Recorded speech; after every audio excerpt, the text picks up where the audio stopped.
नमस्कार, आदाब। Crime petrol dial 100 के महाराष्ट्र स्पेशल के आज के एपिसोड में मैं अनूप सोनी आप सबका स्वागत करता हूं। आज की कहानी है मुंबई मीरा रोड में हुए एक खौफनाक और दर्दनीय अपराध की, जिसमें अपराधियों ने निर्ममता की सारी सीमाओं को लांघकर इस वारदात को अंजाम दिया।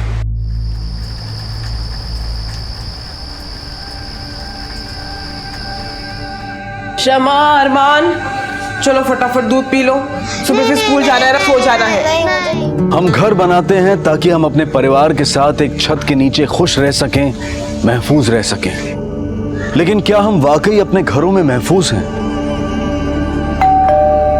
कहते हैं कि अतिथि देव के समान होता है, लेकिन अगर देव ही दानव बन जाए तो?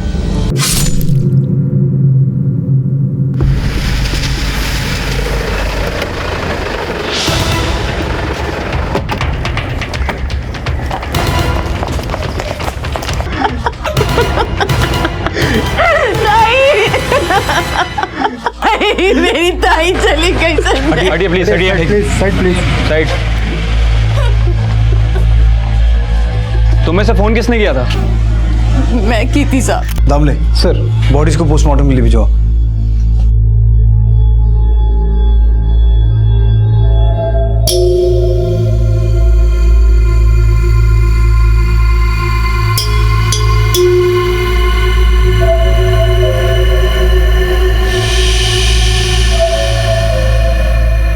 पत्थर से इसे खोलने की कोशिश की गई है। सर, रॉबरी का केस हो सकता है। सर, विक्टिम्स का नाम अरमान, शमा और बबीता है। ये दोनों ही बच्चे अपनी नानी के साथ यहाँ रहते थे। और सर, इनके ऊपर वाले माले पे इनके भाड़ोत्री। आज सुबह जब बबीता की बहन ममता आई तो उसने दरवाजा बंद देखा, तो उसने अपने पास रखी डुप्लीकेट चाबी का यूज किया, जो हमेशा उसी के पास रहती है। दामले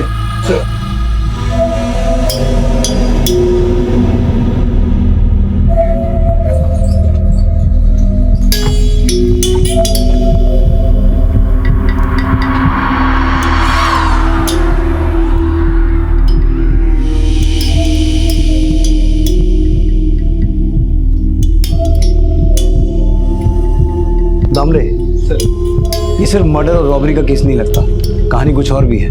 मुझे लगता है कल बबीता और बच्चों के अलावा कोई और भी था यहाँ, जिसे बबीता जानती थी और उसने खुद उन्हें यहाँ आने दिया, क्योंकि फोर्स एंट्री का कोई साइन नहीं है। दामले, पूरे घर को अच्छे से चेक करो।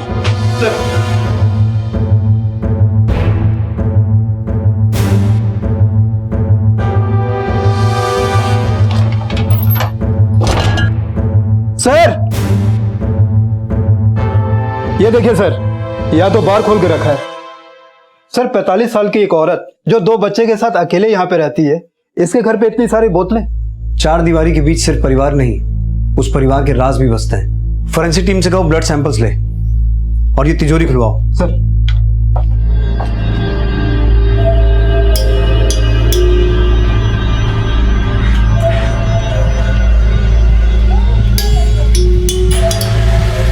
शिरके, बबीता की बहन ममता को बुलाओ।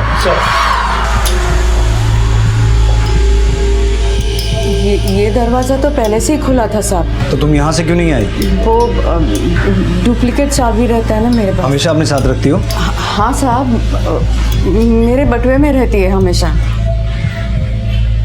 ये कौन है? मेरा लड़का है साहब, संजय। ठीक है, तुम दोनों बाहर रुको।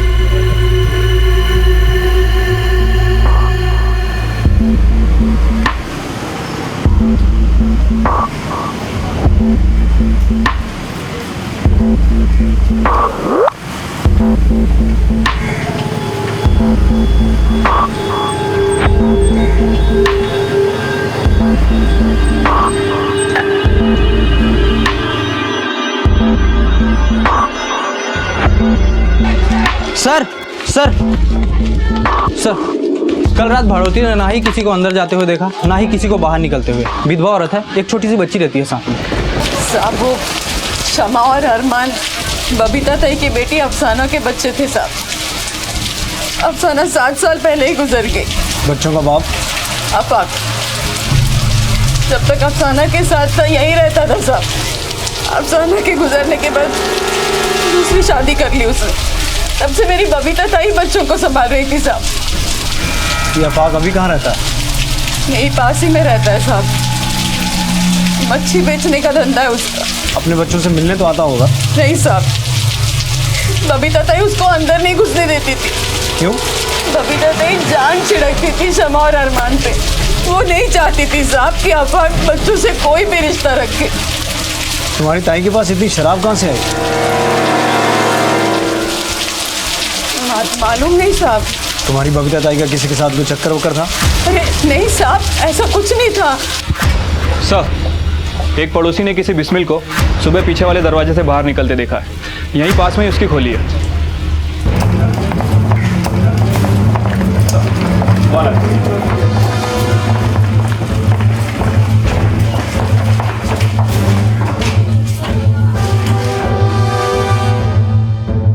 सब बिस्मिल सुबह सुबह बैग वैग लेके निकल गया था, जैसे कहीं बाहर गांव जा रहा हो।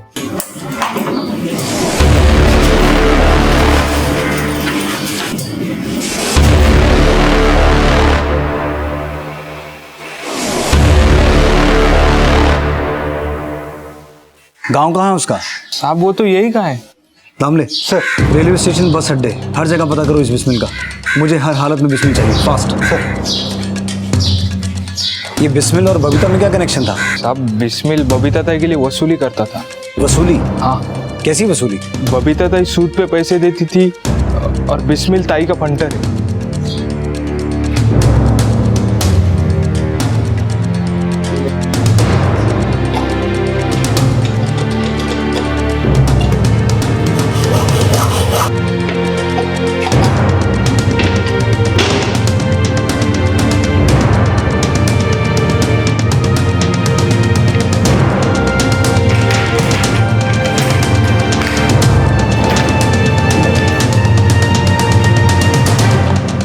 सर 10 लाख कैश और करीब 5 लाख की ज्वेलरी होगी। सर, बबीता ने अपनी नाती और नातिन के नाम 10-10 लाख रुपए की एफडी भी करवा रखी थी।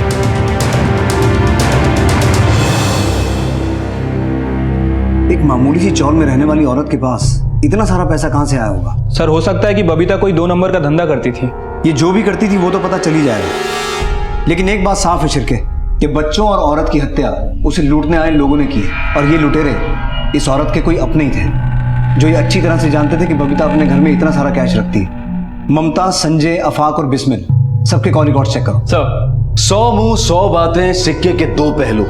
इन कहावतों का सहारा लेकर अक्सर इंसान की शख्सियत को तौला जाता है, लेकिन पुलिस इन्वेस्टिगेशन में उन्हीं पहलुओं और बातों को आधार बनाया जाता है जो अपराध की वजह और अपराधी की तलाश में सहायक बन सके। और जिन बातों का खुलासा आगे होने वाला था वो एक अधेड़ उम्र की बबीता की जिंदगी के वो पहलू थे जो किसी को भी चौंका दे। मेरे को लगा ही था कि आप मुझ पे शक करोगे साहब। माना कि मेरे पास ताई जितना पैसा नहीं है, लेकिन मैं इतनी लालची भी नहीं हूँ साहब कि पैसे के लिए अपने ताई को मार डालूं। तो फिर कौन हो सकता है जिसने ताई की तिजोरी पे हाथ साफ करने की कोशिश की? ये जरूर वही होगा साहब जो जानता था कि मेरी ताई के पास 1.5 करोड़ रुपए है। 1.5 करोड़? हाँ साहब, वो ताई ने नई तिजोरी भी खरीदी थी 1.5 करोड़ रखने के लिए। तुम्हें कैसे पता? सुना था साहब। किससे? आस पड़ोस से। ये सुन के मैं ताई को मिलने भी गई थी साहब। मैं तेरे को 5 लाख दे सकती है बस। बिस्मिल से तो 10 का बात हुआ था। 5 लाख मांगता है तो बोल। चलेगा ताई। और हाँ, सूद 10 रुपए सैकड़ा। याद रखना, बबीता 2 चीज कभी नहीं भूलती, गुजरा हुआ कल और आने वाला सूद। मेरे से कोई लफड़ा नहीं होगा। लफड़ा किसी को करने ही नहीं देती मैं। चल ले। अच्छा बैठ।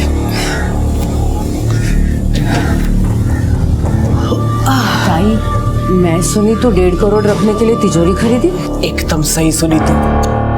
ताई, ये पूरी दुनिया में बात फैलेगी तो खतरा होगा ना। तो ऐसा बात लीक काय को होने देती है? अरे अगर ऐसा लीक फीक नहीं होएगा तो मालूम कैसे चलेगा कि साला कौन जल रहा है, कौन भून रहा है। पर ताई, कोई तेरा पैसा लेके भाग गया तो?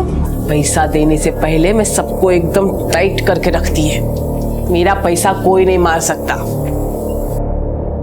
मेरी ताई एकदम तेज तर्रार थी साहब, ऐसे चमकाती थी ना कि पूछो मत। लेकिन तिजोरी में से तो सिर्फ 15 लाख निकले हैं, बाकी के पैसे कहाँ हैं? मेरे को क्या मालूम साहब, वो बिस्मिल जानता होगा। ये बिस्मिल कब से काम करता है तुम्हारी ताई के लिए? जब से मेरी ताई मुंबई आई तब से।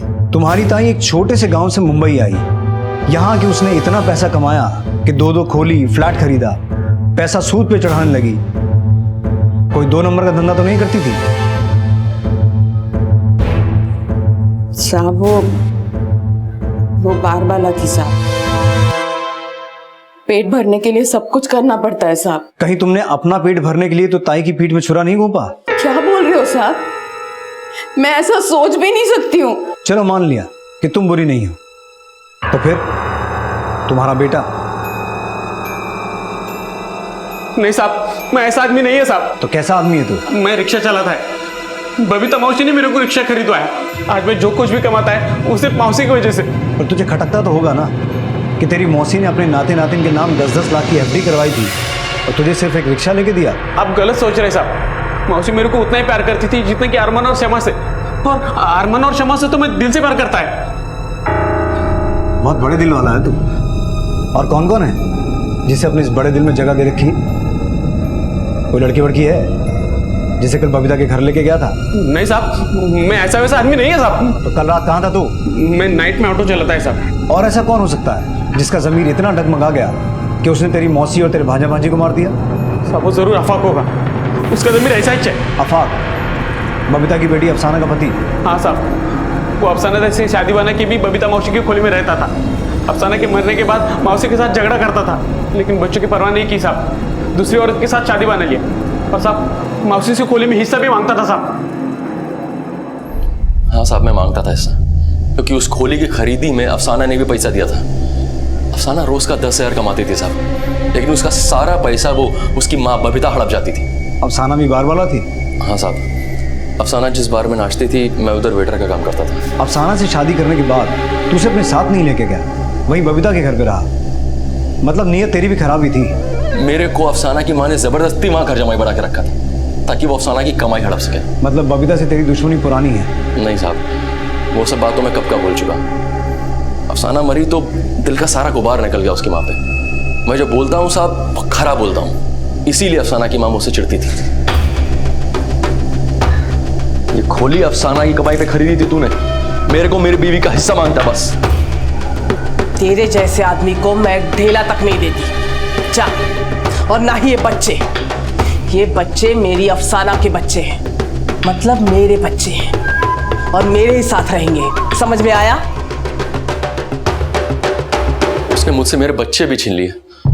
उसके बाद मैंने नफीसा से शादी कर ली, लेकिन खुदा कसम साहब मैं अपने बच्चों से बहुत प्यार करता था। यही तो तुझे भारी पड़ रहा था आफाक। ना खोली में हिस्सा मिला, ऊपर से बच्चों की स्कूल की फीस भी तू ही भर रहा था। इसलिए एक ही बार में सारा टंटा ही खत्म कर दिया ताकि जो खोया उसे सूद समेत वसूल सके। खुदा कसम मैंने ऐसा कुछ नहीं किया। खुदा की कसम खा के सच बोल दे। साहब ये नीच काम करके मुझे दोजख में नहीं जाना है, वो भी रमजान जैसे पाक महीने में। साहब रोजा खोलने से पहले खुदा के साथ में अपने बच्चों को याद करता था। उनसे बात करने के बाद ही रोजा खोलता था। उनके मुंह से अब्बू अब्बू सुनने के लिए तरसता था साहब मैं। अल्लाहु अकबर, अल्लाहु अकबर। और वो भी मेरे को बहुत प्यार करते थे साहब। मैं उनको घर लाता था तो वो मेरे और नफीसा के बेटे को भी अपने भाई जैसा समझते थे। साहब मैंने ख्वाब में भी नहीं सोचा था कि जिन्हें आंखों के सामने बढ़ता वो देखा, उन्हें मरा वो देखना पड़ेगा। ममता, संजय और आफाक, इन तीनों की शराफत को खंगालो। सबकी एलिबाई चेक करो। और वो बबीता की भाड़ोतरी औरत को क्रॉस वेरीफाई किया? हाँ सर, लेकिन ना तो उसका कोई संजय से कनेक्शन है, ना बिस्मिल से और ना ही अफाक से। सर, बिस्मिल के रिश्तेदार का फोन सर्वेलेंस पर डाला था। 10 मिनट पहले बिस्मिल ने बोरीवली रेलवे स्टेशन के पीसीओ से अपनी खाला को फोन किया था। तुम लोग खुद वहां एक टीम के साथ पहुंचो, क्विक।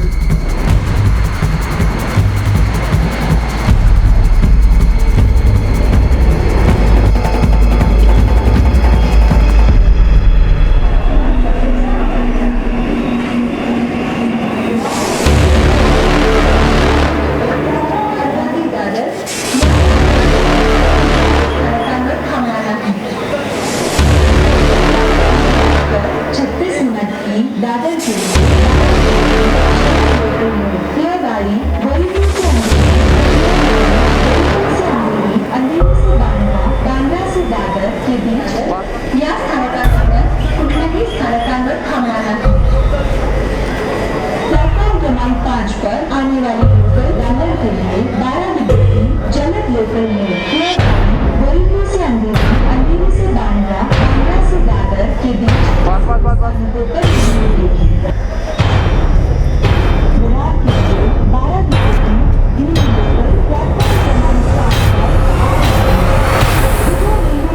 इस्तेमाल न करें, इससे दुर्घटना हो सकती है।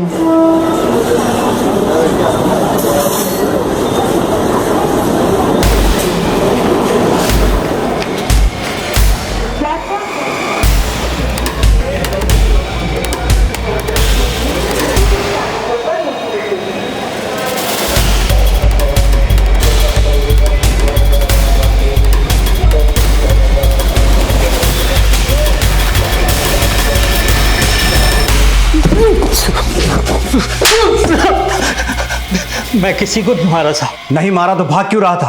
जिसने बबीता ताई को मारा वो मेरे को भी मार देगा साहब। किसने मारा बबीता को?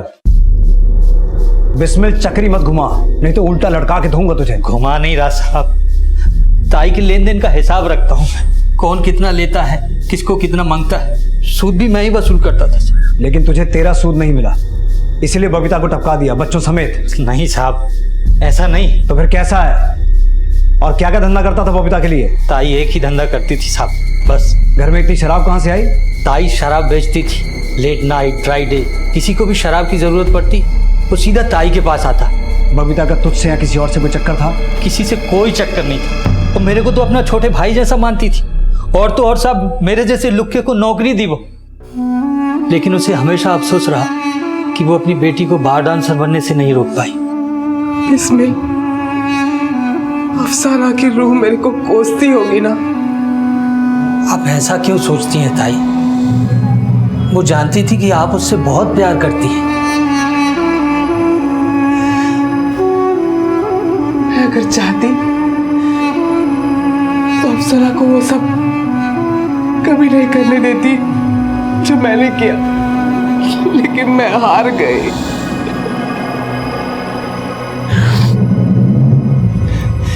लेकिन अफसाना के बच्चों को मैं वो जिंदगी देगी जिसके सपने मैंने अफसाना के लिए देखे थे। मेरे को बहुत कमाना है बिस्मिल, इतना कि मेरे बच्चे कभी वो हालात न देखे जिसमें मैं और अफसाना हलाल हुए। ताई अपनी सारी जिंदगी समा और अरमान पे कुर्बान कर देना चाहती थी। वो उनके साथ अपना वो बचपन जी रही थी जिसे वो कभी जी ही नहीं पाई। और जब मैंने उन्हें उस बुरे हाल में देखा तो मेरी रूह कांप गई। बबीता के पास 1.5 करोड़ रुपया था, लेकिन तिजोरी में से निकला सिर्फ 15 लाख। बाकी कहाँ है? ताई के पास इतना पैसा नहीं था, वो बस हवा फैला के रखती थी कि उसके पास बहुत पैसा है। सर, बबीता, अरमान और शमा की पोस्टमार्टम रिपोर्ट आ गई है। मर्डर्स 2:30 बजे से 3 बजे के बीच में हुए हैं। तीनों ही बॉडी पे 36 घाव हैं। और सर, इन्हें बड़ी बेरहमी से चाकू घोप घोप के मारा गया है। और सर, मर्डर स्पॉट पे हमें इन तीनों के अलावा एक चौथा ब्लड सैंपल भी मिला है। पता करवाओ, ये चौथा ब्लड सैंपल ममताज, संजय, आफाक या बिस्मिल का तो नहीं? सर, एक के बाद एक बबीता के अतीत के पन्ने खुल रहे थे और सामने आ रहे थे कुछ ऐसे राज जिन्हें सुनकर कोई भी हैरान हो सकता है। बबीता एक बार डांसर थी और ब्याज पर पैसा उधार देने वाली साहूकार भी, किराया वसूल करने वाली लैंडलॉर्ड भी थी और बिना लाइसेंस के शराब बेचने वाली एक औरत भी। लेकिन इन गलतियों का पूरा सच और भी ज्यादा हैरान कर देने वाला था। सर, आफाक, संजय, बिस्मिल और ममता, इनमें से किसी का भी ब्लड सैंपल उस चौथे ब्लड सैंपल से मैच नहीं करता। लेकिन सर, बबीता के कॉल रिकॉर्ड से एक नया नंबर सामने आया है जो हमेशा बबीता के टच में रहा है। हत्या वाली रात तकरीबन 11:30 बजे इस नंबर से बबीता को कॉल भी आया था। और सर, इस नंबर की लोकेशन बबीता के घर से मैच भी होती है। लेकिन उसी रात 12 बजे से नंबर बंद है। किसका नंबर है ये? सर, किसी शबनम खान का। मैं उसकी कॉल डिटेल चेक करवा रहा हूँ। सर, संजय की एलिबाई चेक करने के लिए ऑटो स्टैंड गया था। वो उस रात नाइट ड्यूटी पर था, लेकिन एक और इन्फॉर्मेशन हाथ लगी है। कैसी इन्फॉर्मेशन?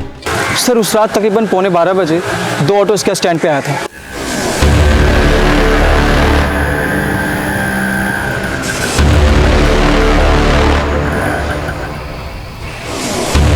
सर, औरत बुरखे में थी और दोनों ऑटो वाले उसके साथ गए और दोनों ऑटो वाले उसके साथ फिर रात में आए करीब 3 बजे।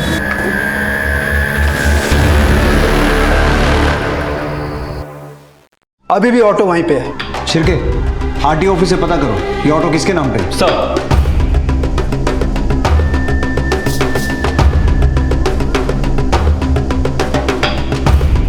सर, वो ऑटो किसी भास्कर कदम के नाम से रजिस्टर्ड है। किसी फिरोज शेख नाम के आदमी को वो ये ऑटो किराए पे चलाने के लिए देता था और उसी रात से फिरोज का फोन भी बंद आ रहा है और उसी रात से वो अपनी दहीसर वाली खोली में भी नहीं पहुंचा। सहारनपुर का रहने वाला है और 1 साल पहले ही मुंबई आया। ये उसका फोटो।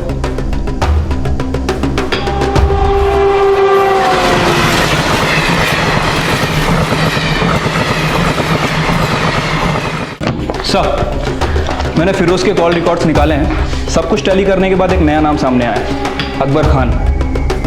कौन है अकबर खान? शबनम का पति। सर, ये वही शबनम है जिसने आखिरी बार बबीता को कॉल किया था। गोरेगांव की एक चौल में अपने पति और बच्चे के साथ रहती है, बट अभी वहाँ पे ताला है। तो तुम ये कहना चाहते हो कि उस रात ऑटो स्टैंड पर फिरोज के साथ अकबर और शबनम भी थे? हाँ सर, फिरोज और अकबर ये दोनों लगातार एक दूसरे से कांटेक्ट में थे। हत्या वाली रात अकबर का फ़ोन फिरोज को आया था 10 बजे के आसपास। और सर, शबनम और फिरोज के अलावा इन दोनों के साथ साथ अकबर की कॉल लोकेशन भी हत्या वाली रात बबीता के घर से मैच होती है। और सर, जब से मर्डर्स हुए हैं तीनों ही गायब हैं। इनके फ़ोन भी बंद है और इनके घर भी। इसका मतलब ये हुआ कि उस रात बबीता के घर ये 3 मेहमान आए जिसे बबीता ने अपने घर के अंदर आने दिया। फिर इन तीनों ने मिलकर बबीता और बच्चों का कत्ल किया, लूट करने की कोशिश की और फिर वहां से भाग गए।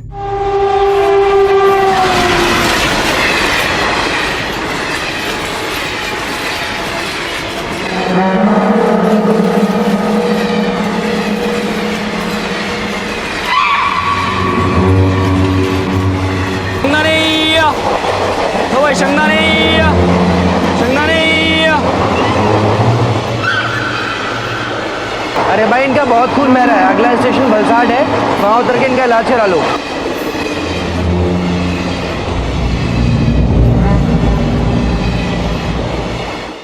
फिरोज, अकबर और शबनम जरूर कहीं बाहर गांव भागे होंगे। रेलवे स्टेशन, बस डिपो, हर जगह पता करो। ये फिरोज सहारनपुर का रहने वाला है। सहारनपुर पुलिस स्टेशन इसकी फोटो भेजो और पता करो। हो सकता है शबनम और अकबर भी वहीं के हों। क्विक। सर। सर,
हाँ साहब। इनमें से किसी को देखा है? हाँ साहब, देखा है इनको। ये औरत थी, इसके साथ में एक बच्चा था। ये औरत बुर्के में थी। इसके साथ यही 2 आदमी थे। एक के हाथ में चोट लगी थी। ये लोग किसी ट्रेन में चढ़े थे? गुजरात एक्सप्रेस में बैठे थे सर। सर, बोरीवली के टीटी ने उन्हें देखा नहीं है। गुजरात एक्सप्रेस के टीटी को कांटेक्ट किया, कुछ हासिल नहीं हुआ और गाड़ी के फेरे वाले सवेरे से पहले मिलने से रहे।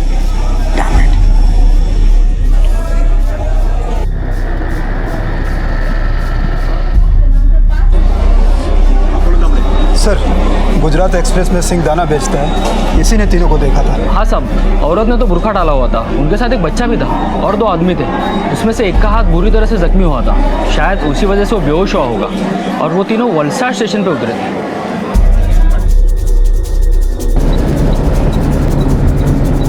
जैसा कि उस सिंह दाने वाले ने बताया था, एक आदमी के हाथ में चोट लगी थी और वो बेहोश हो गया था और उसे लेकर वो दोनों वलसाड स्टेशन उतर गए।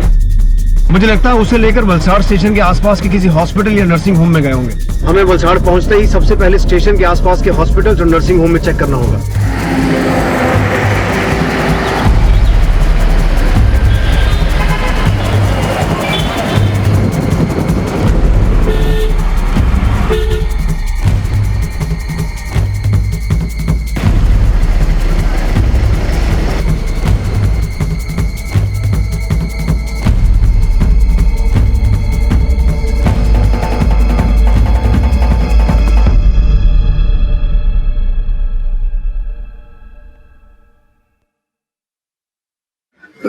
फिर मुझे यहाँ कौन लेकर आया? तुम्हारे भाई और तुम्हारी भाभी।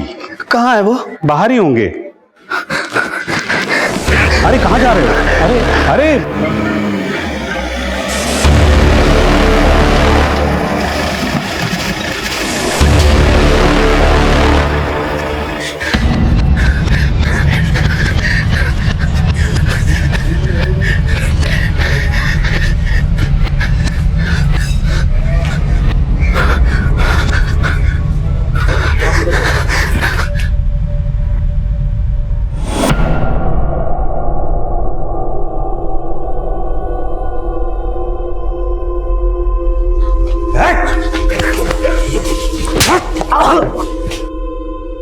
शिंदे छिड़के, बाकी दोनों को ढूंढो। बोल कहाँ हैं दोनों? कौन दोनों साहब? शाना मत बन। अकबर और शबनम जिनके साथ मिलकर तूने मर्डर किया। बंद कर। और कहाँ दोनों? मुझको छोड़कर दोनों भाग गए साहब। कहाँ भाग गए? पता नहीं है साहब मुझे। फिरोज, फिरोज, फिरोज, फिरोज, डॉक्टर बुलाओ। Yes sir.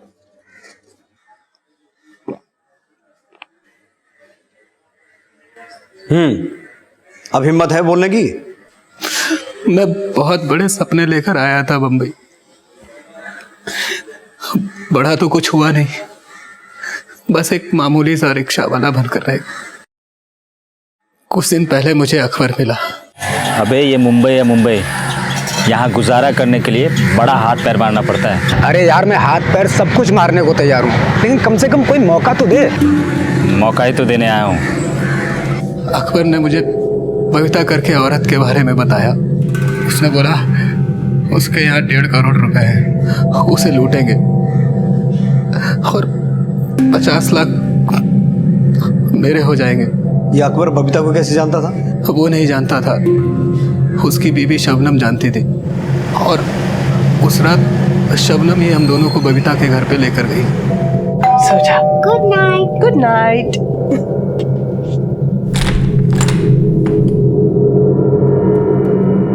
शबनम ने बबीता को पहले से ही कुछ बोल के रखा था, इसलिए बबीता ने बिना कुछ पूछे हम लोगों को अंदर आने दिया और हम लोग ऊपर जाकर देर रात का इंतजार करने लगे।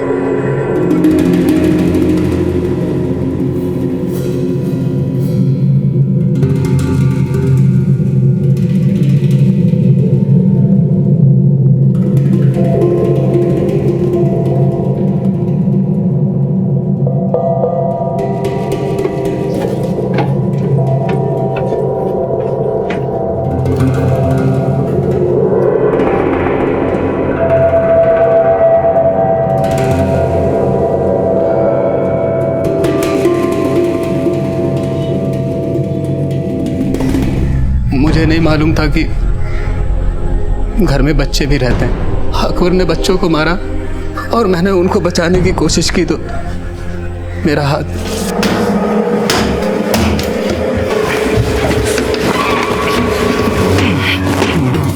अकबर क्या कर रहा है? धीरे मार, ऊपर कोई सुन लेगा। अरे आराम से नहीं खुलने वाला ये। अगर किसी ने सुन लिया ना तो बहुत बड़ा राड़ा हो जाएगा। अकबर चल यहाँ से। तो इतना सब करने के बाद खाली हाथ जाए? वहां से लौटकर हम रिक्शा स्टैंड पहुंचे। हाथ में ज्यादा चोट लगने की वजह से मुझे अपना रिक्शा वहीं छोड़ना पड़ा।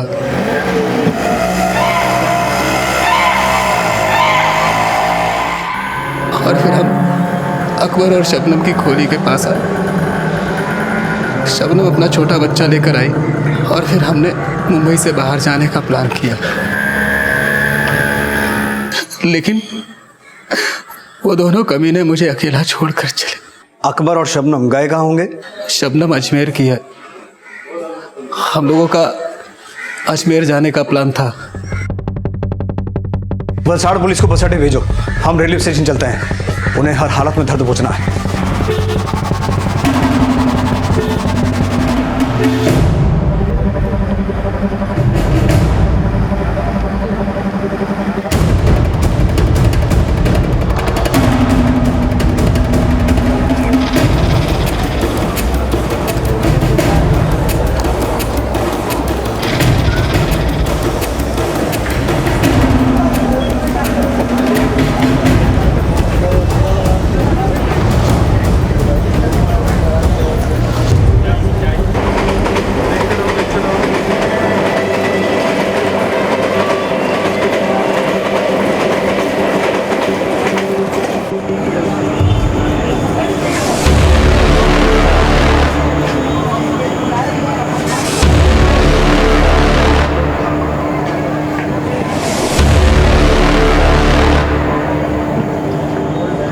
अकबर, शबनम,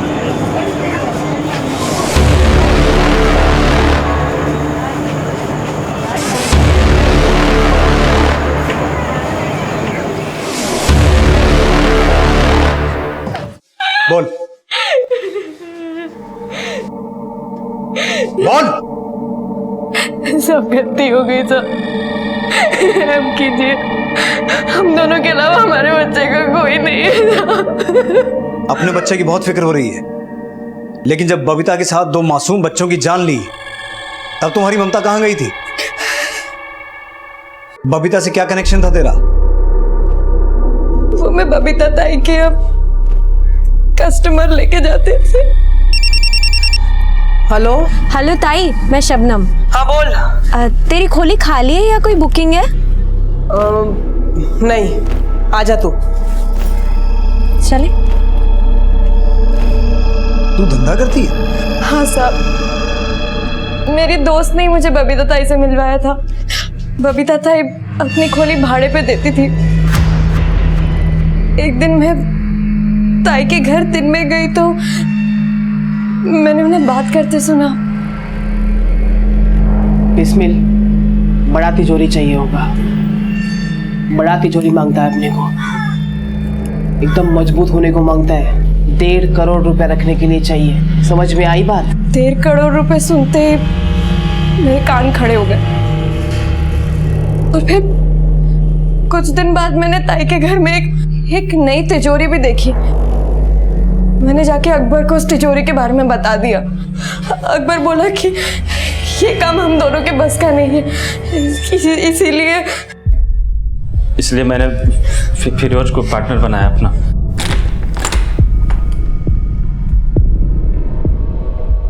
और शबनम हम दोनों को वहाँ कस्टमर बना के ले गई।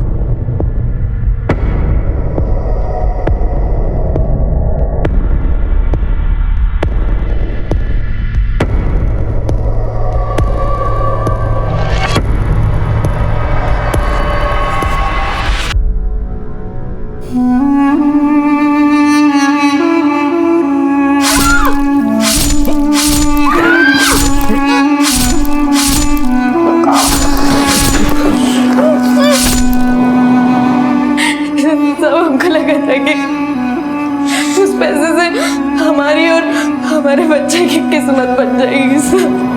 अपराध का रास्ता किस्मत बनाता नहीं, बिगाड़ता है। माना कि बबीता ने पैसा कमाने के लिए उल्टे धंधे किए, लेकिन उसने पैसा कमाने के लिए कभी किसी का गला नहीं काटा।